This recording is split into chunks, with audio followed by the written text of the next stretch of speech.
Yeah. I know you're likely as surprised by the title as I am. So it seems the T-34-88 may actually be real and was potentially even hiding in plain sight this whole time. Now before I get started here, I want to give an enormous shout out to Keffel Bravo 690 on the War Thunder forums. The amount of time you put into researching this stuff is beyond admirable, and I want to thank you for the incredible work you have presented. Anyway, if you missed the previous video explaining the history of this vehicle, I shall leave a link to that video in the description below. So according to uncovered documents, the T-34-88 was most likely in service with the 16th Army Panzerabteilung Beuta, which was the only recorded unit to be using captured tanks within the Courland pocket. A German deployed unit's overview table from the unit dated March 5th, 1945 shows that at that time the unit had a single operational captured tank, with 17 unserviceable, along with 2 operational captured assault guns. By March 25th, following the 6th major battle in the Courland pocket, all of the previously operational assault guns and the lone tank were lost, with only 4 unserviceable vehicles being put back into service to compensate. Rather ominously, by the 15th of April 1945, the Panzerabteilung Beuta was no longer accounted for in the 16th Army's documents, implying the complete loss of all operational vehicles. Now here's where things get quite interesting. Following the surrender of the Courland pocket, the Soviets would film a newsreel showing off the forfeited equipment, and in it they would film 4 German T-34s, 3 being 76mm models, with the 4th presumably being an 85mm model, as well as a rather interesting captured Su-85. Now what makes this so strange is that this is exactly 4 T-34s which were said to be in service with the unit on March 25th, 1945, but are strangely absent in the April report. Whether this meant these 4 vehicles were not operational early in that month, or were only non-operational at the time of the surrender, is unknown. These T-34s surrendered by the Germans would be handed over to the Red Army's 51st Army on May 9th, 1945, and would end up in the hands of the 174th Evacuation Company. Strangely, only the 85mm T-34 seems to have been photographed following its reassignment, and was repainted back into 4BO green and given the new tactical number of K-20. Unfortunately, its original tactical number is unknown. Later, armored fighting vehicle registries from the 73rd Tank Battalion, which was formed sometime prior to September 1st, 1945, would indicate that the unit was only equipped with 5 operational T-34-85s. On December 1st, a report showed that the unit received 16 T-34-85s new from the factory, and 2 T-34-76s and 1 T-34-85 from the 174th Evacuation Company. From March 1st to the 15th of March 1946, 3 T-34-85s out of the now 33 in the unit were sent to the factory for major repairs. One of these vehicles was significant, as it was here the first ever officially documented account of the T-34-88's existence was discovered,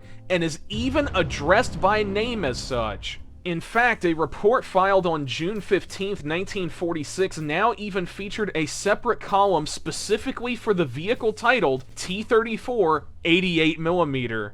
Now, typically you would expect me to say right here that this is where the trail would go cold, but unfortunately we do know the fate of this vehicle, and it's rather disappointing. On the 1st of September 1946, the T-34-88 and 2 T-34-76s, likely the other vehicles surrendered at Courland, were sent to Plant Number 27 in Leningrad for complete restoration, and with that, the T-34's 88mm was almost certainly replaced with an 85mm gun. Now you're probably wondering why the tank in the picture, which is 99.9% certain to be the T-34-88, doesn't feature either a KWK-36 or just a standard barrel bored out. Well, it turns out that this conversion was far more insane than anyone could have ever predicted. Apparently, the Germans took the 85mm Zis S-53, cut the barrel down at the shipyard in Courland, and then fused the barrel of an 85mm 52K onto the end of it, which is evidenced by the distinct taper in the gun barrel and the presence of a muzzle brake. Now, I know that you're probably looking at your screen thinking 2 things. What? And why? To answer the what, it turns out the Germans had somewhat of a habit of converting either 76.2mm or 85mm AA guns they had captured to fire 88mm flak shells. This was achieved through two methods which were spelled out in this document right here. The first was simply reboring the gun tube enough to fit and fire the 88mm shells. The second method was a lot more technical. The second method called for not only boring out the gun jacket, but also reinforcing the equilibrator springs and inserting an 88mm flak 18 gun tube into the gun jacket. Interestingly, the Germans even recorded the ballistics data of the converted guns and compared them against their own 88mm flak 18. The results showed that the much more technical approach delivered performance almost on par with the German-made gun. Surprisingly, there likely exists a piece of footage of one of these converted guns in color, which was filmed on the Oder front in February 1945. The number one indication that this 85mm AA gun isn't quite what it seems is that little box on the side of the gun, which is there to adjust the fuses of the 88mm flak shell. Needless to say, the 85mm shells don't need that, so that's pretty clear evidence that this gun has undergone conversion work. Now to answer the big question: why? These conversions actually had some method to their madness. The biggest issue with using captured guns is logistics. It's not as simple as just getting more ammunition for such weapons. You either have to capture stocks of ammunition from the enemy, or you have to go through the incredibly costly process of reverse engineering and producing the ammunition yourself. Well, if you convert a foreign-made gun to fire your own domestically produced shells, you simplify your logistics. In regards to this specific application with the T-34-88, it is likely that by fusing the new gun tube onto the existing 85mm ZIS S53, the recoil system in the breech would likely only require very minor alteration to accommodate the conversion. It's also likely that by using the rearmed 85mm AA gun, the 88mm flak shells could be utilized, which were not primed electrically, unlike the shells used in the 88mm KWK-36 of the Tiger. If these 88mm flak shells were used, that would mean the conversion work was honestly rather straightforward, aside from a lot of cutting, boring, and welding. With this new information in mind, it seems the story of the T-34-88 was likely misunderstood in the modern day due to failure to take into account proper context. A great example of context being key comes from a book that I would highly recommend, which is Panzerkampfwagen T-34-747R by Jochen Vollert, in which he features an account of the author speaking with a German crewman who said he operated a Ferdinand during the war. The author remarks it is incredible to speaking with someone who served in such a rare vehicle with its powerful 88mm gun. The tank crewman retorted that his vehicle was fitted with a 75mm gun, and he clearly stated that he was fighting in it in 1940. Needless to say, the Germans didn't have a 75mm equipped version of the Ferdinand, and the VK-45.01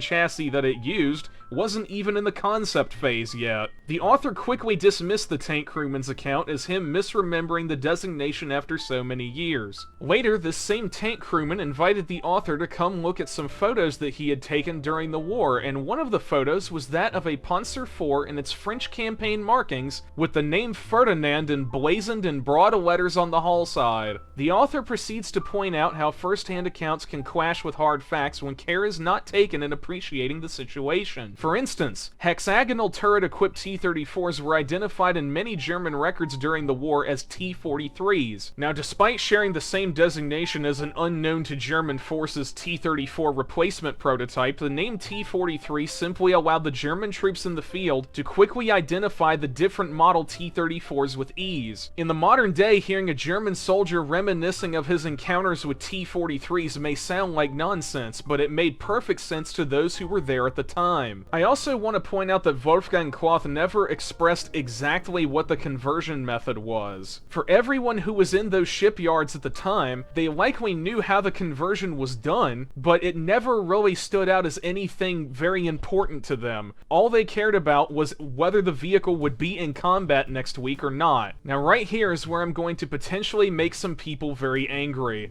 With this new information that has come to light, I believe it is safe to say that Wolfgang Kloth saw what he saw at the Courland shipyard in 1945. In fact, he likely saw the exact tank we are seeing here today.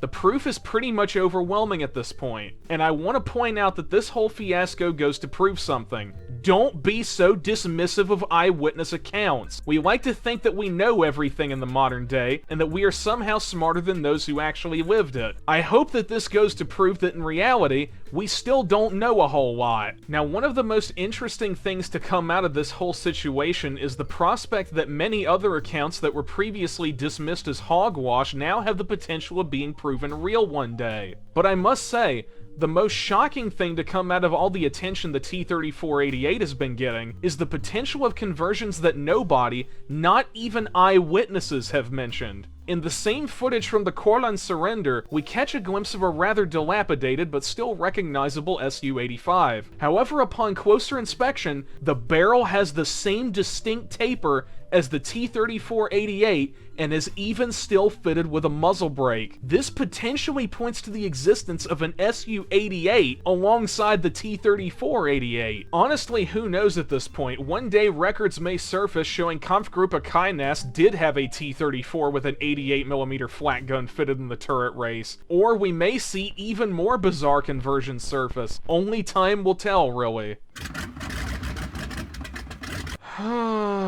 Well, that's this video. This video was definitely a change. This is the first time that I've ever done basically a correction of an old video. I probably will do more of these in the future. Like, for instance, my worst tank concepts of World War II Volume 1 has a few errors in it specifically regarding the Tiger with the 88mm KWK-43. Anyway, I've done enough rambling right here. I want to thank my channel members, as always. You guys are awesome. Thank you for supporting me. And if you wish to support me, you can either support me here on YouTube, or you can go and support me on Patreon. Anyway, also have a Discord. Now I'm gonna fade into the abyss. Bye, I guess?